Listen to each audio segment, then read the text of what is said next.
네, 오늘 하나님께서 우리에게 주시는 말씀은 예레미야 32장 37절부터 41절입니다. 예레미야 32장 37절부터 41절의 말씀입니다.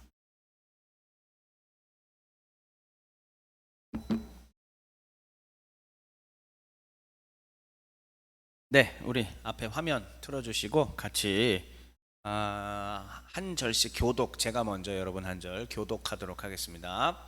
보라, 내가 노여움과 분함과 큰 분노로 그들을 쫓아보내었던 모든 지방에서 그들을 모아들여 이곳으로 돌아오게 하여 안전히 살게 할 것이라.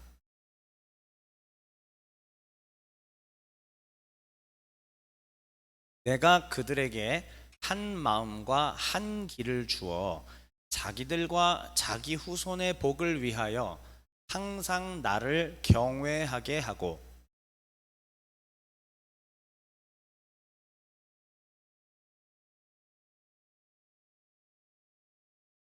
네, 다시요. 시작.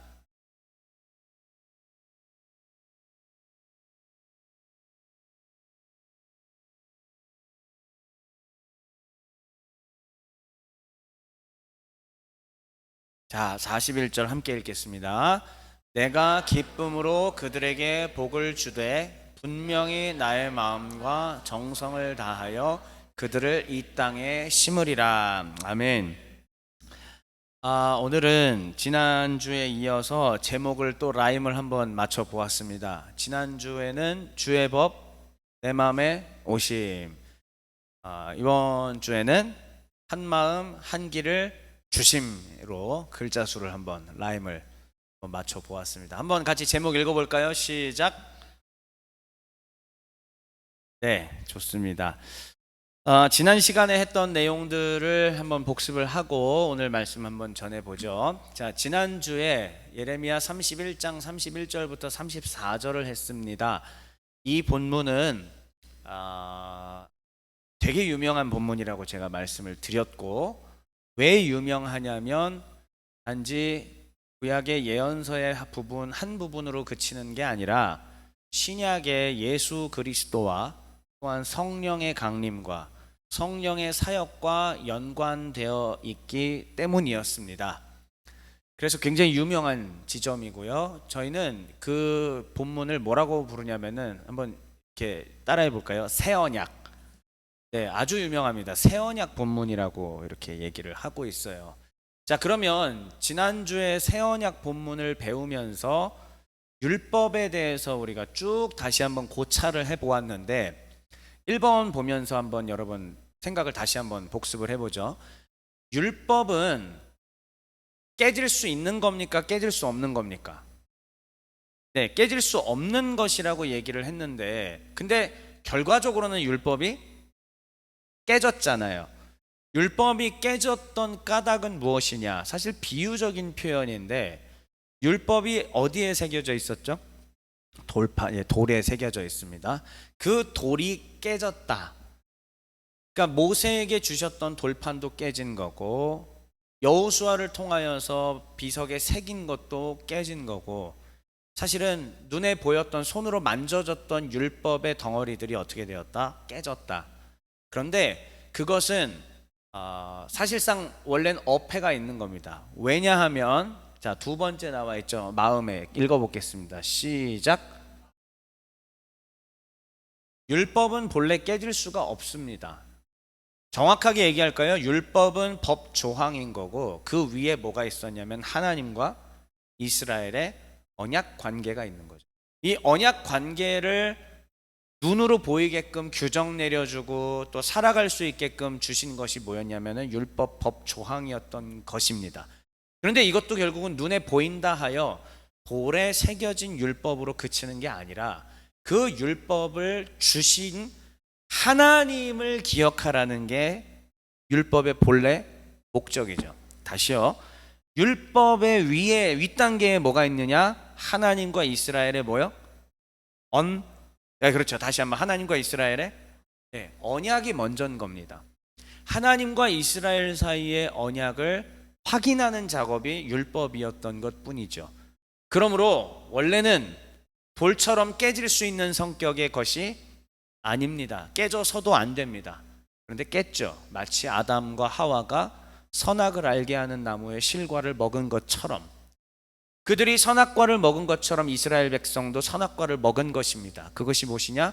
하나님과의 언약을 깨트린 것이죠. 자, 원래 율법은 마음에 새기는 것이었는데 깨졌다라는 얘기는 결국은 이들이 처음부터 율법을 마음에 새기지 않았다는 증거가 되겠죠. 자, 그런데 지난주에 들었던 말씀의 핵심, 예레미야 새 언약 본문인 31장 31절부터 34절은 우리에게 무엇을 가르쳐 줬느냐? 이전의 그 언약, 그것과 전혀 새로운 언약이 아니라 이미 하나님이 이스라엘과 맺었던 그 언약을 다시 갱신하여 나는 너희의 하나님이 되고 너희는 내 백성, 내 이스라엘이 되게 하겠다. 그런데 자꾸만 너희가 깨트리니까 이제 깨지지 않게 하겠다. 이제는 깨질 수 없게끔 만들겠다라는 게 바로 지난주의 핵심이었죠. 그거 깨지지 않게 하시다는 것, 즉 임마누엘 하시겠다는 하나님의 의지. 임마누엘은 다른 말로는 하나님이 우리와 함께 하신다라는 뜻이죠. 하나님께서 우리와 함께 하시기 위하여서 더 이상 깨지지 않는 무언가 장치를 하셨다라는 것입니다. 율법의 본래의 정신에 따라서 그 마음을 이스라엘의 심장에 새겨넣는 작업을 하셨다라는 것이죠. 그런데 그 심장에 새겨넣는 방법이 이전과는 조금 달랐습니다. 우리는 그래서 이 부분을 신약의 예수 그리스도와 연결을 해야 하는 것입니다. 예수 그리스도께서 오심으로 말미암아 이스라엘 백성들의 심장 가운데 하나님의 법을 새겨 놓으셨습니다. 사실 오늘 이어질 강론도 재탕이에요. 똑같은 얘기입니다. 제가 똑같은 얘기를 한 번 더 준비한 겁니다. 오늘의 흘러가는 메시지, 결론 다 같습니다. 근데 그만큼 하나님의 확고부동한 의지가 담겨 있기 때문에 저는 오늘 여기에 이어서 32장을 준비한 것입니다. 32장 내용 별거 없습니다. 똑같은 내용이에요. 다시 한번 하나님께서 임마누엘 하겠다. 내 법을 너희의 심장에 새겨 넣겠다. 다시는 깨지지 않게 하겠다.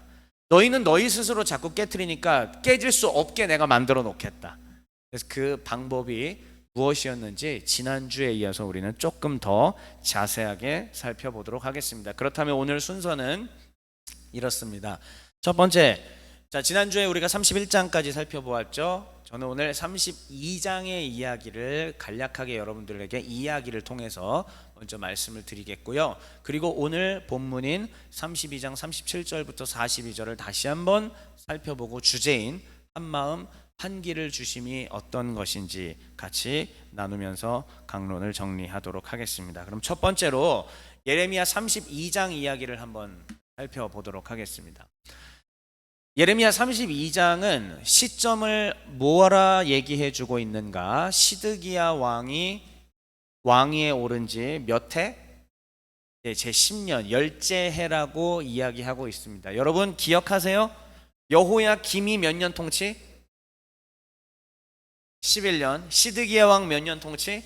11년. 학자에 따라서는 10년 얘기하기도 한데 그거는 날짜 계산법이니까 하여튼 그냥 그 정도 넘어가세요. 그냥 간단하게 다시 한번. 그러면 여호아하스와 여호야긴은 3개월. 그러니까 3개월하고 여호야김 11년.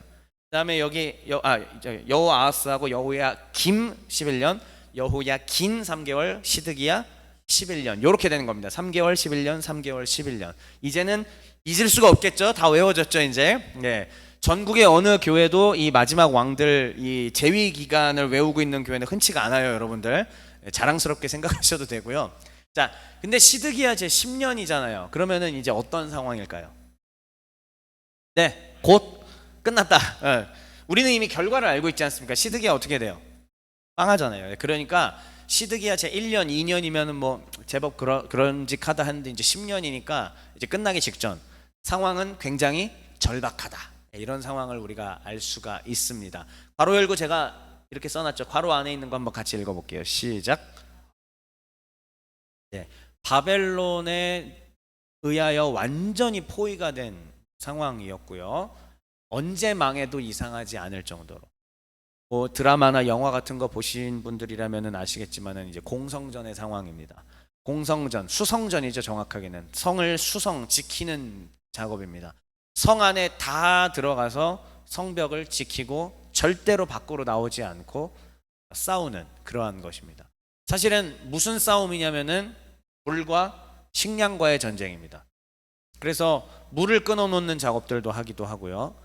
그 다음에 식량을 생산하지 못하도록 어떤 작업들을 하기도 하고요. 그 밖에 성벽을 부시고자 공성병기들을 이용해서 하기도 하는데, 저 당시에 무슨 공성병기가 딱히 있었을 것 같지는 않고, 아무튼 그런데 워낙 대군이었기 때문에 예루살렘이 망하는 것은 뭐 삽시가 아니다. 여러분 혹시 예루살렘 여행 가보신 분 아무도 없죠? 예, 왜 입을 비죽이는 거죠? 마음에 안 든다라는 표정이신데, 지금 이제 예루살렘 성에 이제 나중에 저희가 다 같이 전교인이 예루살렘 여행 갈 날이 오지 않겠습니까? 네, 그럴 날이 오지 않겠습니까? 예. 아멘은 아무도. 예. 자, 네, 그럴 날이 오지 않겠습니까? 나중에 우리 한소연 변호사가 돈 많이 벌어가지고 우리 다 같이, 한소연 변호사가 한 3천만 원만 내놓으면은 이렇게 나중에 네. 우리 다 같이 갈 수 있잖아요. 네. 아멘 했습니다. 아멘 지금. 네. 여러분, 우리 한소연 변호사님이 피곤해서 졸고 계시기 때문에 약간 말을 지금 이렇게 한 것입니다. 그래서 이 예루살렘에 이제 실제로 가보시면은 사실 생각보다 크지가 않아요. 그렇게 크지가 않고 맘만 먹으면은 사실 바벨론의 대군 정도면은 충분히 성을 함락시킬 수 있을 것이라 생각이 됩니다. 물론 저 오른쪽에 기드론 골짜기 쪽은 약간 빡세기는 한데 그 외에는 뭐 별로 그냥 할 수 있어요. 충분히 할 수 있습니다. 자, 그런 상황입니다. 그런데 이러한 상황 속에 예레미야는 도대체 이 다급한 상황에 어디서 뭘 하고 있었을까요? 그는 감옥에 갇혀 있었습니다. 더 정확하게는 성경에 뭐라고 나와 있냐면은 왕궁 내에 있는 시위대라는 곳이 있는데 그 시위대 뜰에 감금소가, 뭐 쉽게 얘기하면 감옥 같은 거죠. 감옥 같은 게 있는데 예레미야는 지금 거기에 갇혀 있대요. 이 절체절명의 순간에 포위는 됐고 지금 이스라엘이 유다가 사냐 죽느냐 이런 상황 가운데 있는데 감금소에 갇혀 있습니다. 왜 갇혀 있을까요? 요 주둥아리를 네, 재밌게 표현한, 감히 제가 예레미야 대선지자님께 제가 얘기하긴 좀 이렇게 얘기하는 건 웃기지만 그래도 재밌게 주둥아리를 가만히 놀리지 못해서, 가만히 두지를 못해서 이렇게 된 겁니다. 무슨 얘기냐면은 하나님이 주신 메시지를 곧이곧대로 전했습니다. 아까 기도자께서 뭐라고 얘기하셨죠? 하나님이 전한 얘기라면 모두가 O를 해도 X라고 얘기할 수 있는. 근데 그렇게 되면 결과가 감옥에 갇히는 거예요. 얻어맞고 멍에 막 뒤집어 쓰고 놀림 당하고 이런 것이거든요. 근데 곧이곧대로 예언을 했습니다. 그 곧이곧대로 한 예언의 내용이 무엇이냐면은 유다는 반드시 바벨론에게 망한다. 그거를 왕 앞에서 한다고 해보세요. 왕 앞에서 유다는 반드시 바벨론에게 망한다. 이것이 여호와의 메시지다. 어느 왕이 기분이 좋겠습니까? 심지어 또 이런 얘기까지 합니다. 시드기야 왕은 반드시 끌려갈 것이다. 면전에다 대고. 사실 여러분, 제가 입 바른 소리이지만 좀 죄송하지만 있는 그대로 얘기하겠습니다. 말은 그렇게 하지만 사실 예 하세요 하지만 사실 들은 사람 입장은 어때요? 별로 기분 좋지 않아요. 예, 별로 기분 좋지 않습니다. 시드기야 왕도 똑같은 상황이죠. 그래서 예레미야를 시위대 뜰에 있는 감옥에다가 넣어놨던 상황입니다. 자, 이러한 상황 속에서 갑자기 하나님의 음성이 예레미야에게 또 들려옵니다. 자, 다시요. 지금 상황을 이해해야 돼요. 시드기야 10년 망하기 직전, 그리고 바벨론의 유다는 반드시 망할 것이라는 예레미야의 예언. 예레미야는 하나님으로부터 분명히 들었습니다. 반드시 망한다. 또 있어요. 거기에 끌려간 너희들, 여호야김 때 끌려간 사람들 기억하시죠? 여호야김 죽고 나서 여호야긴하고 다 끌려갔을 때 한 10여 년 전 이야기잖아요. 그때 끌려간 사람들 뭐라고 얘기했습니까? 거기서 정착하라고 했죠. 왜? 얼마 걸릴 거니까 기간이 70년 걸릴 거니까 포기해라. 그냥 거기서 그 땅을 축복하고 그 땅에서 시집장가 가고 아이를 낳고 그냥 밭 사서 잘 살라고 얘기를 했던 그런 상황. 다시요, 유다는 바벨론에 반드시 망한다, 너희는 거기서 그냥 잘 살고 있어라 라는 상황 속에 다소 이상한 하나님의 환상이 메시지가 예레미야에게 임하는 겁니다. 무슨 메시지였냐면은, 예레미야의 이제 사촌이 있어요. 그 사촌의 이름이 따라해 보겠습니다. 하나멜. 네, 이 하나멜이라고 하는 사촌이 있는데 하나님이 이렇게 얘기하신 거죠. 야, 네 사촌 하나멜이 너에게 와서 네 땅을 자기 땅을 사달라고 얘기할 것이다. 여기서 땅을 사달라는 것은 다른 게 아니라, 구약에 혹시 이런 표현들 들어보셨나요? 기업 무르다. 네, 기업을 무르다라는 표현들 들어보셨죠? 룻기에서도 나오고 그 밖에도 이제 기업 무르다는 표현이 나오는데, 기업을 무르다라는 것은 이제 아주 간단하게만 얘기하면은, 원래 땅은 하나님께서 지파들에게 다 분배해 주신 땅이잖아요. 그 영역은. 근데 이런저런 이유들로 인해서 땅을 상실할 수도 있고, 경제적인 빈부격차가 발생해서 내가 여러 가지로 많이 무너질 수도 있잖아요.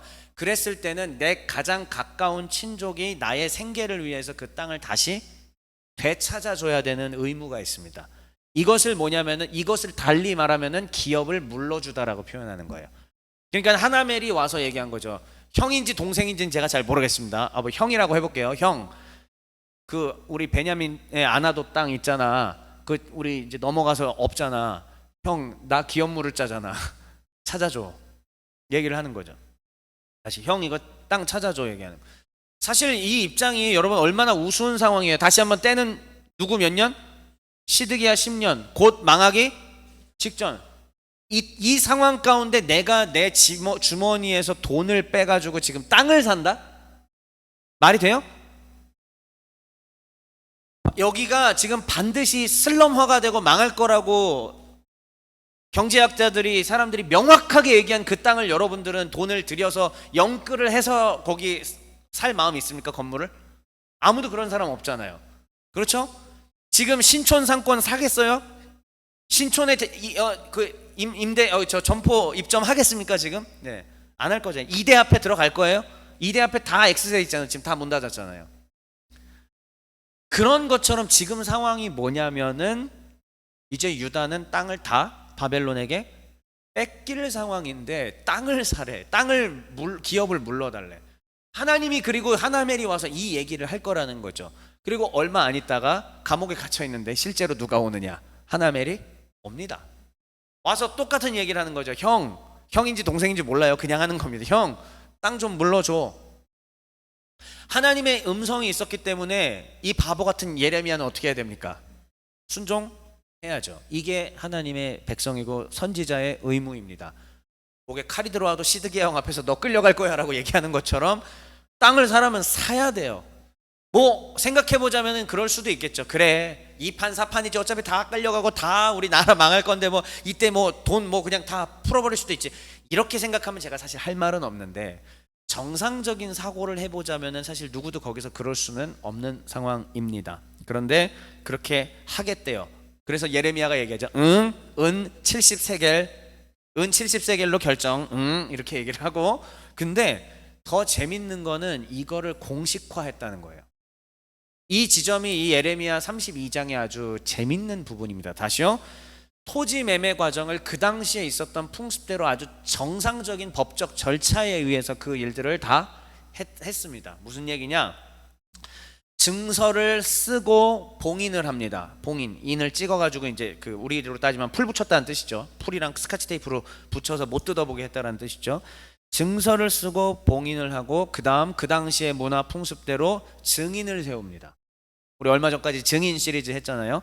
증인을 세우고요. 그 다음에 은을 계량합니다. 은 70에 하기로 합의를 했으니까 은 70 계량을 하고요.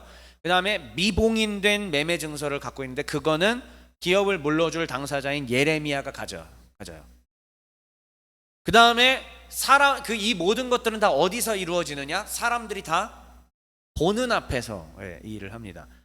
그리고 예레미야의 말을 받아 적었던 서기관이 있었죠. 사실 서기관이냐 몸종이냐 논란은 있지만 어쨌든 거의 모든 그냥 굳은 일들은 전부 다 한 이 사람이 있습니다. 누구요?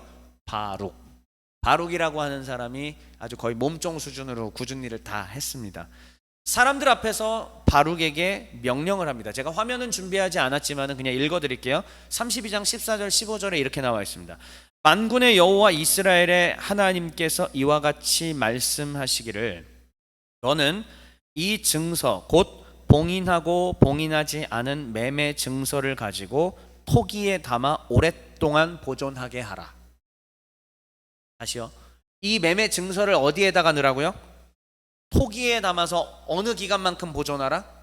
오랫동안 보존하라. 도대체 왜요? 바벨론에게 나라 뺏기면 다 끝날 쓰레기 조각, 그냥 휴지 조각 될 증서잖아요. 근데 이걸 왜 도대체 토기에 담아서 오랫동안 보존하라고 하셨을까요? 계속 이어지는 15절, 하나님은 답을 주십니다. 만군의 여호와 이스라엘의 하나님께서 이와 같이 말씀하시니라. 사람이 이 땅에서, 이 땅이면 어디예요? 예루살렘이죠. 사람이 이 땅에서 집과 밭과 포도원을 다시 사게 되리라. 다시요. 하나님은 이 땅을 다시 회복시키신다는 거죠. 단지 그 기간이 언제야? 70년. 그러니까 토기에 담아 얼만큼? 오랫동안 보존하게 하라. 그런데 땅을 매매했다라는 뜻은 무엇이냐? 그리고 증서를 보관하라고 하는 건 뭐냐? 사실상 하나님의 약속인 거예요. 그 땅을 다시 회복시키겠노라는 하나님의 약속인 것이죠. 안 그러면 이 일은 증서 뭐 이런 거 다 뭐예요? 쓸데없는 일입니다. 전부 쓸데없는 일이에요. 그런데 하나님은 그렇게 하라고 하셨습니다. 자, 그리고 난 다음에 두 번째입니다. 그랬더니 예레미야가 기도를 합니다. 아주 그냥 간단하게만 제가 얘기를 할게요. 처음에 먼저 예레미야가 하나님의 권능을 찬양합니다. 그리고 나서 이스라엘 백성들을 이집트로부터 건져주신 하나님을 또한 높이는 기도를 하고 그 다음에 이 말을 합니다. 자, 같이 읽어볼게요. 시작. 하나님, 땅을 뭐 오케이 알았어요. 매매도 하고 뭐 토기의 보존 증서를 보존하라고 하는데 하나님, 예레미야가 진짜 현실적인 사람인 거죠. 지금 갈대아인들이 이제 바벨론 사람입니다. 저 갈대아 사람들에게 이 성이 넘어가게 되었습니다. 한탄스럽습니다, 하나님. 근데 하라고 하니까 내가 하긴 하는데 이게 다 무슨 의미죠, 하나님? 이렇게 얘기를 합니다. 자, 그리고 난 다음에 하나님께서는 32장 26절부터 35절에 이스라엘 백성들의 죄악상에 대해서 이야기를 하십니다. 지난주에도 우리가 얘기했죠. 하나님은 반드시 회복하시긴 하지만 그냥 회복하는 건 아니라 심판을 하신 이후에 회복한다. 비슷한 메시지가 지금 여기서 또 선포가 되는 거예요. 간단하게 얘기합니다. 이 성이 예루살렘이 건설된 후부터 지금까지 너희 모두가 다 내게 등을 돌리고 얼굴을 내게로 향하여 들지 아니하였다. 이렇게 얘기해요. 자, 하나님께서 다시요. 율법, 자 눈에 보였던 율법이 있습니다. 율법 위에 뭐가 있다고 했죠? 하나님과 이스라엘 사이에 언약, 커버넌트, 언약이 있다라고 말씀드렸습니다. 하나님이 이스라엘과 언약을 맺었다라는 얘기는 쉽게 얘기할게요. 한소연이 이제 이스라엘이에요. 그러면 소연아, 이스라엘아, 너는 나만 바라봐. 나를 쳐다봐 다오. 나와 함께 밥을 먹자. 나와 함께 손을 잡자. 나와 함께 길을 가자. 나와 함께 사랑하자. 이게 우리 아버지 하나님이 하시는 얘기예요. 그런데 지금 하나님은 이스라엘에 대하여 지금 뭐라고 얘기하시냐? 너희가 이 성이 건설된 후로부터 애당초 언제나 여기서 말하는 그 대상들을 성경은 이렇게 얘기하고 있습니다. 왕, 고관, 제사장, 선지자, 모든 주민들 다 너희 전부가 다 어떻게 했느냐? 내게 등을 돌렸다라고 표현하고 있습니다. 등을 돌렸고 얼굴을 나를 안 쳐다보더구나. 자, 그러면 백날 문서 쪼가리 써서 이것이 율법이요, 이것이 하나님의 법이요라고 해봤자 이게 다 무슨 의미냐고요. 사실 율법이 목적이 아니에요. 뭐가 목적이죠? 하나님과 백성 사이에 사랑의 언약관계, 함께 밥을 먹고 함께 손을 잡고 함께 길을 걷고 함께 사랑한다고 이야기를 하고, 이게 우리 아버지 하나님께서 원하셨던 일인데 이스라엘이 예루살렘 성전 건설 이후로부터, 정확하게 말하면은 여부스 족속의 땅에 이제 다윗이 침투해 들어가면서 그걸 먹었을 때겠죠. 그때 이후로 지금까지 예루살렘이 벌써 몇 년이 됐어요. 다윗이 대략 900년 되니까 그때부터 지금 얘가 500년 되니까 벌써 얼마나 됐습니까? 이 긴 시간 동안에 너희가 나를 배신하였다. 준비된 말씀은 아니지만 갑자기 생각이 나서 어쩌면 우리에게도 하나님은 동일하십니다. 교회를 세웠고 교회를 얼마나 다니느냐, 예배라는 행위를 하느냐, 성경 읽기라는 행위를 하느냐, 묵상이라는 행위를 하느냐, 사람들과 기독교라는 이름으로 뭔가를 하느냐가 아니라 그 행위 너머에 만약에 그 행위들을 다 모두어서 제가 지금 여기서 비유했던 율법의 조문이라고 표현을 하자면, 혹시 그렇다면 사실 진짜 중요한 건 뭐예요? 그게 아니라 그것을 도구 삼아서 하나님과 사랑의 언약 관계를 맺고 계속 유지하며 살아가는 것, 이것이 사실 핵심이 아니겠습니까? 동의하십니까? 네, 이게 핵심이었습니다. 이번에 청년사경에 혹시 오신 분들 계시다면 제가 그거를 뭐라고 얘기를 했었느냐, 복음에 대한 바울 복음의 총체를 설명할 때 그 하나님과의 언약을 온전히 이루면서 항구적으로 누릴 수 있게 도와주는 것은 그 어떤 것도 없다. 인간의 능력으로는 그게 오직 예수 그리스도의 십자가 속죄 제사밖에 없다고 얘기합니다. 예수 그리스도의 십자가 속죄 제사만이 하나님과의 항구적인 언약의 관계를 누릴 수가 있게 해준다는 거죠. 그러니까 그리스도의 십자가 없이 하나님과 하나 된다, 하나님의 뭘 한다, 하나도 이루어질 수가 없다는 뜻입니다. 자, 다시 돌아오겠습니다. 이것이 바로 이스라엘 백성의 죄악이었다라고 성경이 얘기하고요. 이제 오늘 본문입니다. 그런데 우리 하나님께서는 그럼에도 불구하고 지난주에 이어서 동일하게 회복하겠다, 나는 너희를 회복하겠다라고 얘기하는데 어떠한 또 원리가 이 안에 들어있는지 같이 한번 보도록 합시다. 글씨가 좀 작지만요, 먼저 37절부터 41절 다 읽고 설명드리겠습니다. 여러분의 큰 목소리로 읽어주세요. 우리 하나님의 음성입니다. 시작.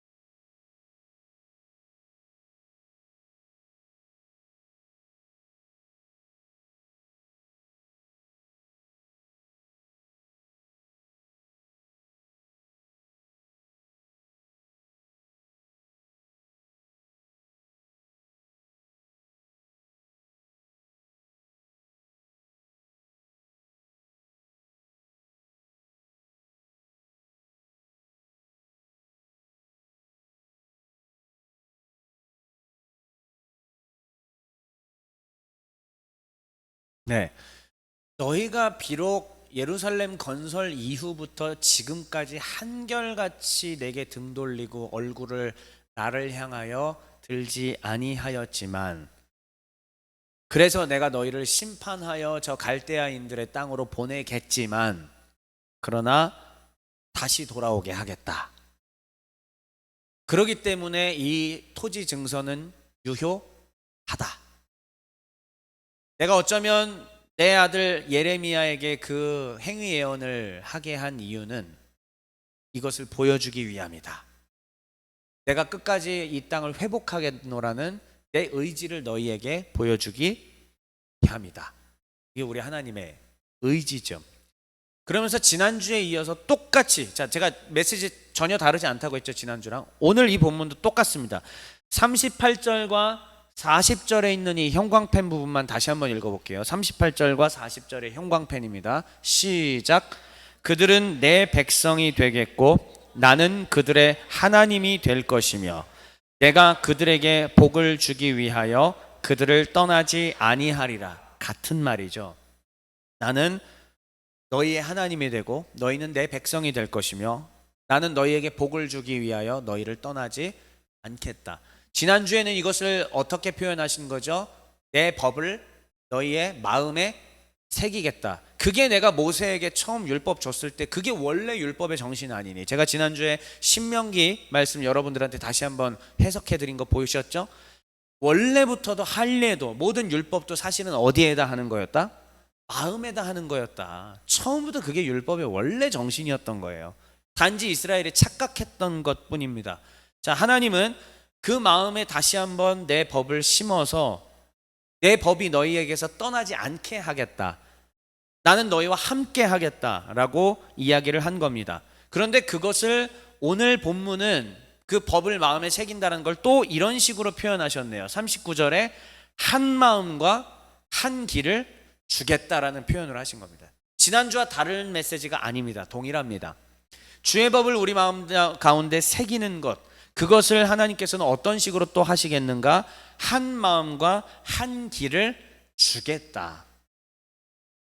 그래서 이 한 마음과 한 길을 통해서 얻어지는 결론이 뭐냐면은, 자 39절의 맨 마지막에 약간 다른 색깔로 제가 넣은 부분, 나를 보이죠? 이게 결론인 거예요. 한번 읽어보시죠. 나를, 시작. 나를 경외하게 하고. 오케이. 아버지 하나님의 메시지가 들리십니까? 여러분들에게 개인적으로 주시는 하나님의 음성이 들리십니까? 하나님은 한 마음과 한 길을 통하여 뭐를 하게 하려고 하시냐면, 여호와 하나님을 경외하게 하려 하시는 것입니다. 40절에도 똑같이 얘기하고 있습니다. 나를 경외함을 그들의 마음에 두어. 지난주에는 주의 법을 마음에 두겠다라는 거니까 그 목적이 뭐예요? 하나님을 경외하게 하기 위함입니다. 사실 that's it. That's all. 이게 다예요. 우리 신앙생활 하는 거 이게 다 아닙니까? 하나님 경외하고 하나님 사랑하고 이 땅에서 시작된 하나님의 나라가 우리가 호흡이 끊어져서 완성될 하나님의 나라에서 쭉 이어지는 거, 사실 그게 목적 아닙니까? 여기서 마음대로 살다가 일단 죽어서 천국은 가자. 그것도 오케이, 개인의 선택이니까. 하지만 불쌍한 거예요. 그건 이 땅에서 이미 하나님의 백성으로 여호와 경외를 배우고 호흡이 닿았을 때 쭉 그게 이어질 때에 얼마나 영광스럽고 얼마나 그래도 값진 인생을 살았다고 우리가 말씀할 수 있지 않겠습니까? 예. 다시 한 번만요. 우리 하나님은요, 임마누엘 하시겠다라는 약속을 주시고요, 그 임마누엘의 방법을 위하여 한 마음과 한 길을 주사 여호와 경외하기를 배우게 하겠다라고 말씀하신 것입니다. 그러면 이제 마지막입니다. 자, 오늘의 제목, 한 마음 한 길을 주심. 여호와를 경외하는 것은 바로 우리의 신앙의 근본 목적입니다. 이를 위하여서 하나님은 한 마음과 한 길을 주신다라고 얘기했는데, 이 한 마음과 이 한 길이 사실 어디에서 완성될 수 있는가? 여러분 이미 알고 계십니다. 구약에서 완성되었나요? 구약에서 온전히 성취되었나요? 구약의 역사는 이후로 어떻게 되느냐? 바벨론 포로기에서 돌아오고요, 페르시아에 의해서 통치되었고, 페르시아의 통치 가운데 이집트 사이에 끼어서 늘 이쪽 눈치 저쪽 눈치 봐야 했고요, 거기서도 여전히 제대로 된 뭔가 융성했던 솔로몬 때의 영광 누리지 못했습니다. 그리고 얼마 안 있다가 알렉산더 제국이 시작이 되었습니다. 알렉산더가 일찍 죽고 난 다음에 나라는 4개로 나눠졌고, 셀류쿠스와 프톨레마이오스 사이에 이스라엘은 껴서 거기서도 여전히 눈치 보면서 이리 붙었다 저리 붙었다. 정확하게 얘기할게요. 붙은 것도 아닙니다. 그냥 힘 있는 사람이 왔을 때 머리 조아리는 것, 이게 다였어요. 이게 이스라엘의 역사입니다. 땅으로 돌아와서 다시 하나님의 영광을 회복하게 하겠다고 하셨는데, 아니요, 그 이후로 계속 이스라엘의 역사는 뭐였냐면은 눈치 보면서 열강들 사이에서 쭈그리고 있는 게 이스라엘의 역사였습니다. 이제 조금 뭔가 돼가는가 싶었는데 그때 최강대국이 등장했습니다. 이전에 아수르와 바벨론과는 비교도 안 되는 로만 엠파이어, 로마가 등장하였습니다. 어떻게 해야 돼요? 죽은 거죠. 그냥 조용하게. 마치 여러분 아시죠? 2001년도에 9.11 테러 났을 때 요즘에도 쇼츠도 뜨고 최근에 다시 이제 그런 것들 막 뜨고 있더라고요. 뭐 같이 보셨는지 모르겠지만은, 그 당시에 부시 대통령 초등학교에 있다가 표정 그 영상 기억하십니까? 보고 받았을 때 저 기억나요. 저도 생생해요. 왜냐하면 제가 멕시코 미국 단기 선교 갔다 오고 한 달 뒤였기 때문에 학원 끝나고 밤늦게 왔는데 TV를 통해서 딱 봤는데 America is under attack이라는 문구가 딱 보인 겁니다. 그랬을 때 어떻게 되었느냐? 미국이 이제 미국 본토에 비행기가 떠 있으면 전부 적국기로 간주하겠음. 다 내려가요, 비행기들이. 그리고 우리가 가는 길을 막으면은 파키스탄 얘기입니다. 영공 통과 허락을 안 하겠다. 근데 어떻게 했습니까? 석기 시대로 돌아갈 준비하라. 파키스탄한테 한 얘기예요. 석기 시대로 돌아갈 준비를 하라. 스톤 에이지로. 미국은 능히 할 힘이 있죠. 지금 그 미국의 힘이 그 당시에는 로마 제국의 힘이었던 거죠. 이스라엘이 취할 수 있는 방법은 딱 하나밖에 없습니다. 로마의 질서에 따라 순응하면서 살아가는 것이죠. 자, 다시 얘기할게요. 하나님께서는 땅으로 돌아온 다음에 회복하시겠다고 말씀하셨는데 그 회복이 이루어졌나요? 또 이후로 수백 년 동안? 그렇지 않았습니다. 한 마음과 한 길을 주어 여호와를 경외하게 하신다라고 말씀하셨는데 이스라엘 온 백성들이 여호와를 경외하는 그날이 오지 않았습니다. 제사도 사라졌습니다. 왜요? 속죄 제사를 드릴 수가 없습니다. 법궤가 사라졌고요. 속죄소도 사라졌습니다. 그 어떤 것도 다 불가능해졌습니다. 이미 이스라엘 제도는 다 망가졌습니다. 하나님과의 온전한 회복과 언약의 회복도 있기가 어려운 상황이 되었습니다. 그때 하나님께서는 때가 참에 이스라엘 백성들도 전 세계 그 어느 누구도 단 한 번도 상상해 보지도 못한 방법으로 하나님의 법이 이스라엘 백성들 가운데 한 마음과 한 길이 이스라엘의 백성들의 마음 가운데 새겨질 수 있도록 역사하셨습니다. 그것이 무엇이냐면 하나님 자신이 인간의 몸을 입고 이 땅 가운데 오시는 것이었습니다. 우리는 그분을 가리켜서 뭐라고 얘기하느냐? 예수 그리스도. 더 중요한 앞에 한 글자를 꼭 붙이고 싶네요. 주 예수 그리스도. 나의 주님이신, 나의 퀴리오스이신 예수 그리스도. 그 하나님의 아들께서 이 땅 가운데 오셔서 무슨 말씀을 하셨는가? 요한복음 14장의 말씀이죠. 내가 곧 길이요 진리요 생명이니. 예레미야에서 이야기했던 하나님의 그 한 길, 한 마음, 이것이 누구에게서 이루어졌던 것인가? 하나님은 처음부터 누구에게서 이루어질 것을 예언하신 것인가? 우리 주 예수 그리스도로 인하여 이루어지는 것을 예언하신 줄 믿습니다. 하나님께서는 그 아들 예수 그리스도를 길 삼아서 그 일을 하셨고요. 또 하나 이 땅 가운데 예수님께서 3년 동안 공생애 하시면서 사실 뭐 하셨을 것 같으세요? 3년 동안 공생애 하시면서 주님께서는 가르치시는 사역을 하셨고 복음을 전파하는 사역을 하셨고 병을 고치시는 3대 사역을 행하여 주셨습니다. 자, 가르치시고 복음을 선포하시고 병을 고치시는 것을 통해서 예수님께서 뭘 하신 거냐? 사실상 율법의 참된 정신을 회복시키신 겁니다. 마가복음은 제가 강론할 때 여러분 제자훈련 특집 길 위에서 모티브 기억나시죠? 거기서도 예수님께서 사실 뭐 하셨죠? 모세의 율법에 대하여 오해하고 있던 것을 온전하게 회복시키는 작업들을 하지 않았습니까? 예수께서 하신 일은 뭐냐? 처음부터 하나님이 모세에게 주셨던 그 율법의 근본 정신, 마음에 그것을 새길 수 있도록 예수님께서는 작업을 하신 것입니다. 엄밀하게 말하면 모세보다도 더 완벽하게 이 말씀의 의미를 해석해서 이스라엘의 백성들의 심장 가운데 새겨놓으신 겁니다. 이스라엘의 백성들의 귀에 들리게 하신 겁니다. 이건 이런 의미다. 진짜 율법의 의미는 이런 거였다. 그렇게 하실 수 있는 이유가 뭐죠? 하나님의 아들이시기 때문입니다. 그래서 그게 가능했던 것이에요. 예수께서는 공생애 하시는 동안에서도 율법의 참다운 의미를 깨닫게 하여 이스라엘 백성들과 하나님 사이의 언약이 어떻게 되게 다시 체결되게 하여 주셨습니다. 회복되게 하여 주셨습니다. 그런데 그것만으로는 아직도 불충분해요. 진짜 완전한 언약의 회복, 정말 주의 법이 이스라엘의 심장에 새겨지고 한 마음과 한 길로서 정말 이스라엘이 하나님을 경외하게 만드는 그 사건은 어떻게 이루어진 것인가? 십자가의 제사를 통해 하나님과 이스라엘 백성 사이에 막혀있는 담을 허무심으로 죄와 사망으로 인하여서 겁나는 그 두려움을 해소시켜 주심으로 그래서 비로소 가능하게 하셨던 것입니다. 죄로부터 자유케 되었습니다. 사망으로부터 죽음으로부터 자유케 되었습니다. 이제는 겁나는 게 없습니다. 하나님을 온전히 누리게 되었습니다. 이제는 그 등을 더 이상 하나님으로부터 돌리지 않아도 됩니다. 당당하게 얼굴을 하나님으로 향하여 비춰서 하나님 얼굴을 보고 싶어서 날마다 하나님을 갈망하게 될 수밖에 없습니다. 왜요? 우리 주 예수 그리스도께서 죄와 사망의 권세를 이기셨기 때문입니다. 그리고 그 효과가 믿는 나에게 임하였기 때문입니다. 더 이상 두렵지 않습니다. 겁나지 않습니다. 이제는 이 속죄소에, 이 지성소에 들어가서 내가 언제 죽을까 두려워 떨지 않아도 됩니다. 예수께서 다 승리해 주셨기 때문입니다. 그 은혜가 임한 것이에요. 자, 예레미야에 예언했던 이 말씀, 한 길, 한 마음, 우리 주 예수 그리스도로 말미암아 이루어진 것임을 믿습니다. 그럼 마지막으로 이 얘기예요. 이 땅에 심으리라.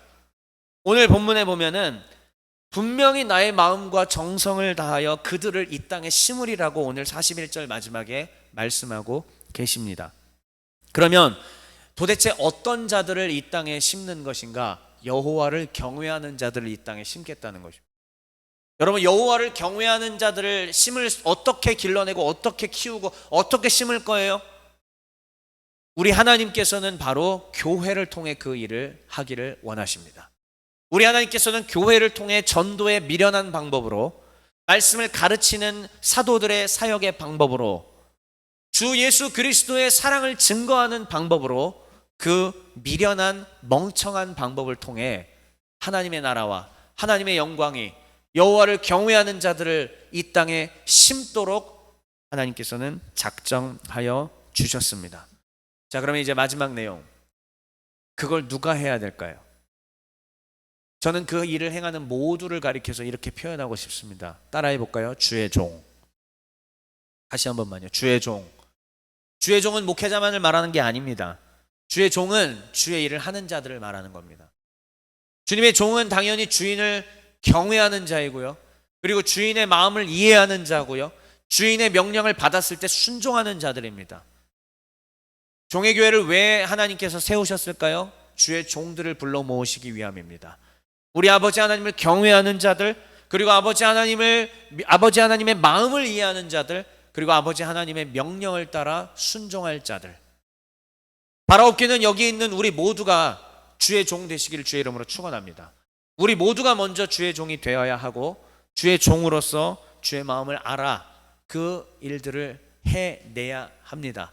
근데 그 해내야 하는 일은 명확합니다. 오늘 예레미야에 따르면. 마지막 읽어볼까요? 여호와를. 시작. 예, 믿으십니까? 여호와를 경외하는 자를 이 땅에 만들어내는 것이 저와 여러분이 살아가는 목적이에요.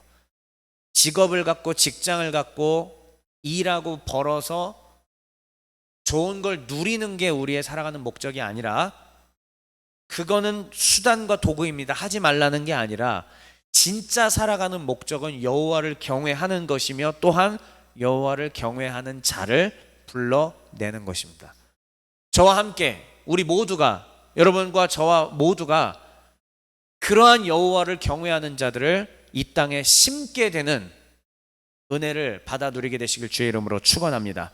메시지 읽고 마치겠습니다. 같이 읽을까요? 시작. 오 하나님, 우리에게 한 마음과 한 길을 주사 우리로 하나님을 경외하게 하옵시고, 이미 주신 한 길인 예수 그리스도를 따라서 많은 영혼들로 하나님을 경외하게 하옵소서. 아멘.